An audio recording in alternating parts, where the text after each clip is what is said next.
Hey coaches, today I'd like to talk a little bit about a concept that we have utilized and shared with some other coaches in the past couple years, and they've utilized and had some success. We call it the buck belly bubble concept. It's a pre-snap read. Basically, you come to the line in this formation or a trips formation.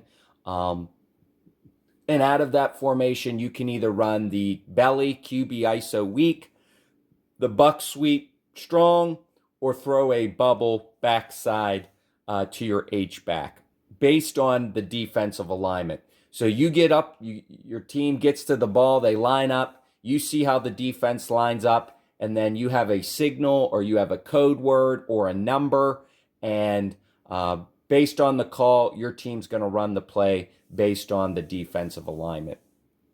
So we've seen several looks against this formation. Here's one we saw. We had a team play like to play a lot of cover two. So we saw a look like this. If we see cover two and we see aggressive corners, we know there's got to be people over top. So basically, a 7-man box, we want to run the ball all day long. In this particular alignment, I would be comfortable going either buck or belly with this particular alignment. But for the sake of the video, I'll just say, hey, we got a really big hole. B gap, the B gap defender is off the ball, weak side. And I like our chances here with the belly play. So pre-snap, we line up, we look at this alignment, we say, okay, based on scouting that week, we want to run belly against this look. So anytime there is an A-gap defender, we do not X-block belly. So this would just be a simple turn in, turn out. Fullback would isolate on that will backer. Quarterback gets the ball, and he's running off the force block, which would be right here off the guard. That's the force block. Again, in the wing tee, it's all about running on angles. So we want to run the angle off of that force block. Rest of the line here, our center takes a step play side combo.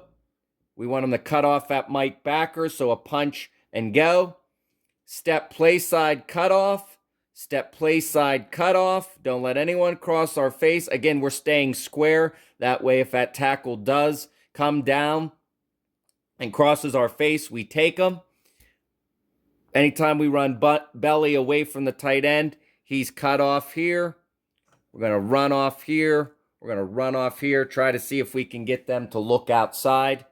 We're going to run our bubble out here. And that's where we have our QB ISO or our belly weak. Again, this is all based off of alignment. So if we saw this look and we call belly, this is what we'd want to see. Now, the fullback, we have a drill where we run belly with the fullback. We get 2 linemen, we get 3 defenders, and the quarterback and fullback are there.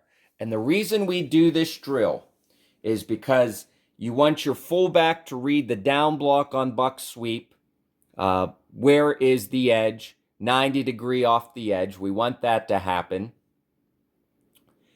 The quarterback needs to read the fullback's block on this play. So, what I mean by that, if this wheel back comes crashing in and he's blitzing, and our fullback comes down and blocks him towards A-gap, our quarterback reads that block and takes it outside. Now, if the opposite happens, if, say, he's saying, well, I got to cover that bubble, I got to help on that bubble. So he steps out, then reads run, and wants to come back inside.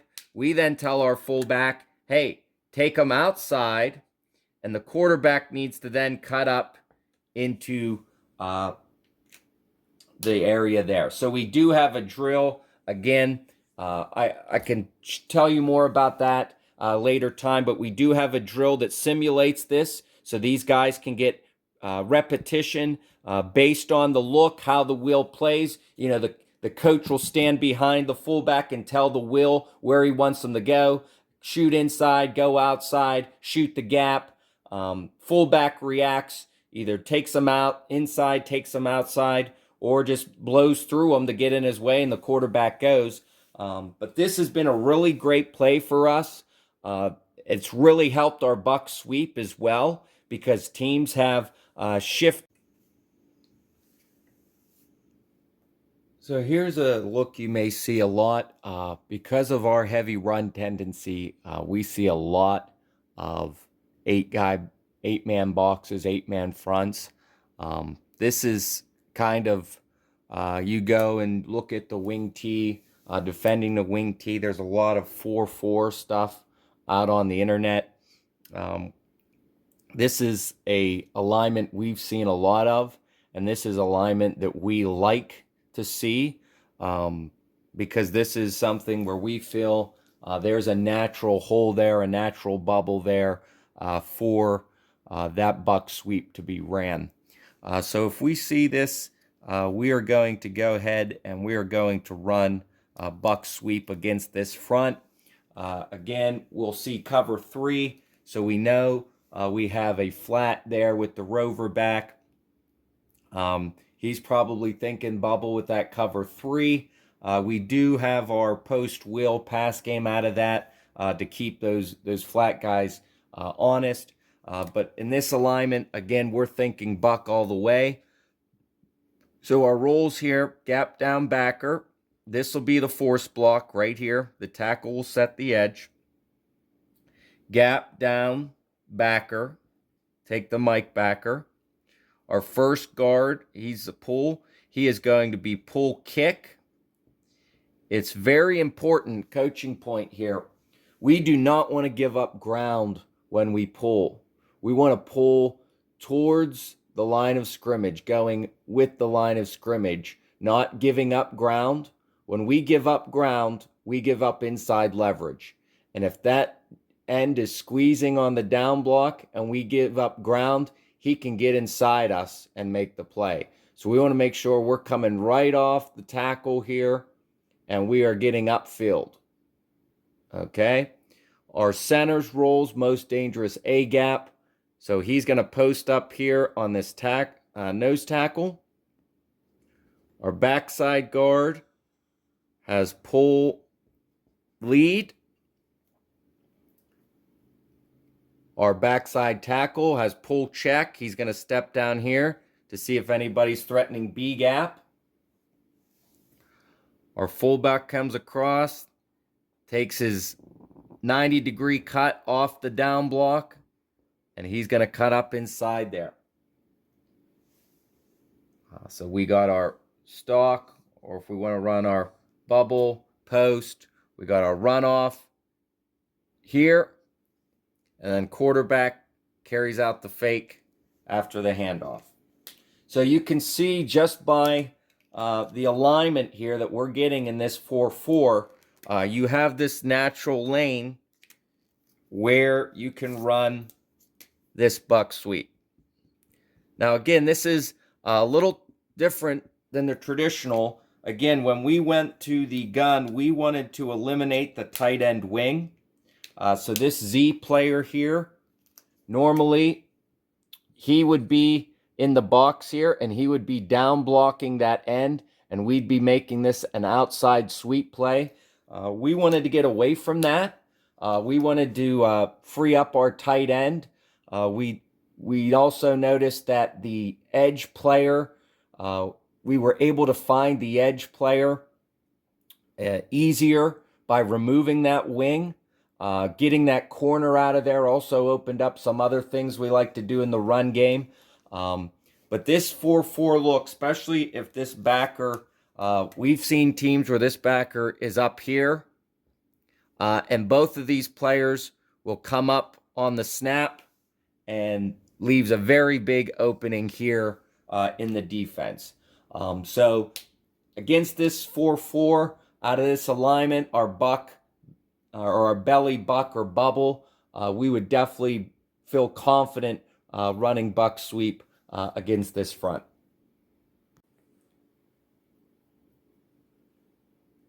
Okay, so here's another look that we see, or we have seen. We do get a lot of odd fronts as well. We get some TNT looks. We get some 5-2s, some 5-3s. But this is a look we've actually faced in a game. And this is where you have to be able to throw that bubble in order to get that will backer to respect that slot receiver. One thing I will say is us spreading the field out has helped us open a lot of things up. Normally, if this Z is tucked in here, that corner is going to play over top, and this free safety is going to come over top here and help with the slot, which keeps that will backer in the box and kind of helps him in the run game, adds numbers to the run game. Well, by us taking this Z and lining him up as a receiver instead of the traditional wing back and the wing T, that corner now comes out, and now your free safety has to play in the middle of the field if he's deep third. So something that, again, just taking that wing back and removing him from the box has helped open up this area because, like I said, normally their free safety would cheat over if that Z was in the box. Now, if we got a good tight end, we will bring that Z in and see if they'll move over because we have some nice combos with the Y and the Z as far as the pass goes, because then we feel like, hey, corner versus these two, we should win that battle. But for what we've been doing recently, this is kind of how we like to set up, and this is what we've seen. Now, this Will linebacker, he's here because he respects the QB belly play. If he did not respect the QB belly play, he would be lined up out over the RH, and then we would want to run the QB belly. Again, the concept of this belly buck or bubble, or buck belly bubble, whatever you want to call it, is to go where the defense is giving you the most space. Attack the natural hole. So in this scenario, we want to throw that bubble. So we're going to take numbers here to this soft cover 3. Our X going to run off to pressure and stalk. The H is going to run his bubble route. Now up front, this was something we added for about 2 years. The way that I taught this was to run the buck sweep action. Have your line run the buck sweep action and then throw the bubble off that. But one of the coaches on the channel made a great point, a great suggestion. He said, hey, coach, why don't you run the belly blocking scheme? That way, if that linebacker is reading either the tackle or reading the fullback, that'll keep him in the box. Whereas if he's reading the guard and sees the guard go, then he knows get out. If he's reading the fullback go down, really just to make it look the same. So if he reads the down block and he comes up, then boom, he's taking himself out of the play. So we have a B gap defender, no A gap defender, so we would X block this. Fullback would isolate on that backer. We're going to step hard, play side, get our head in the hole, step hard, play side, head in the hole, step hard, play side, head in the hole. He's going to be cut off on our belly play. He's going to run off here.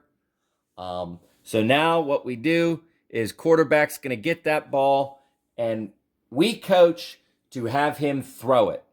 As soon as he gets it, throw the ball. Some people like to do a little fake, like, leans forward like he's going to run the ball, then pop up. Whatever you want to do is fine. The reason we want to get the ball out is we feel the quicker the ball's out, the quicker the H gets it, the quicker the H can react to what's in front of him. We don't want to give that defense, time to react. The more the quarterback fiddles with the ball, the more the linebacker can read pass, or, we just want to get the ball and get it out there, zip it out there. So we block belly up front, so it looks the same as belly up front. Your linemen on the bubble, they just block belly. Like I said, this was a tip from one of the coaches. We used to run the buck sweep blocking scheme, but I agree. This is probably more beneficial for this scenario in this series is to block the bubble like the belly and block the belly like the bubble. Same blocking scheme. And then here, obviously, you're just going to pitch the ball out to the H, and he's going to get the ball and go, and hopefully have a lot of space. Again, the idea with this concept, buck belly or bubble or belly buck bubble, whatever you want to say, is to go to the space.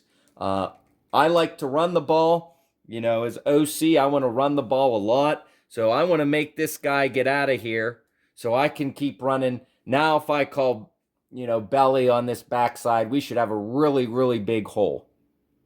So this is how you determine that. One thing I will say is when we ran no huddle, we would signal the plays in or use code words for the plays. And I will say that once teams caught on that we were doing pre-snap reads, you would see something like this. The Will would line up out here. And then as soon as we got set to snap the ball, the call was made, he would come running inside. Did it work all the time? No.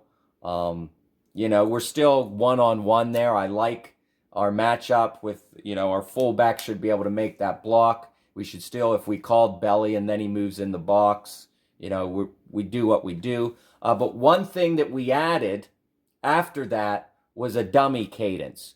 So basically, the line would get up, we'd get set, the quarterback would say something, see if the defense reacts, and then look to the sideline. Or then, signal in, he would call out, or whoever was calling out the play would then signal. So that's something you might want to have in your back pocket if you're concerned about that. If you're concerned about the defense adjusting after you make the call, just do a dummy cadence. Have your line get set. Have everybody get up there, get in position. Have the quarterback say something. See if the defense reacts, and then look to the sideline. But this is obviously the perfect scenario if that Will backer is inside the box for that bubble screen. But again, this is something we've seen. If you're successful running that belly play, the defense is going to have to adjust. This is the nice thing about running the wing tee out of this spread look is you really got to make that defense spread the field.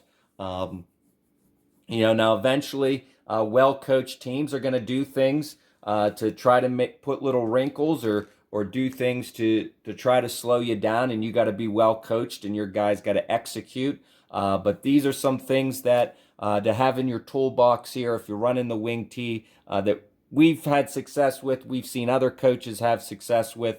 As long as you install it right and you have a good way to communicate to your players what you want to run and how, that's great. So here is our belly buck bubble concept.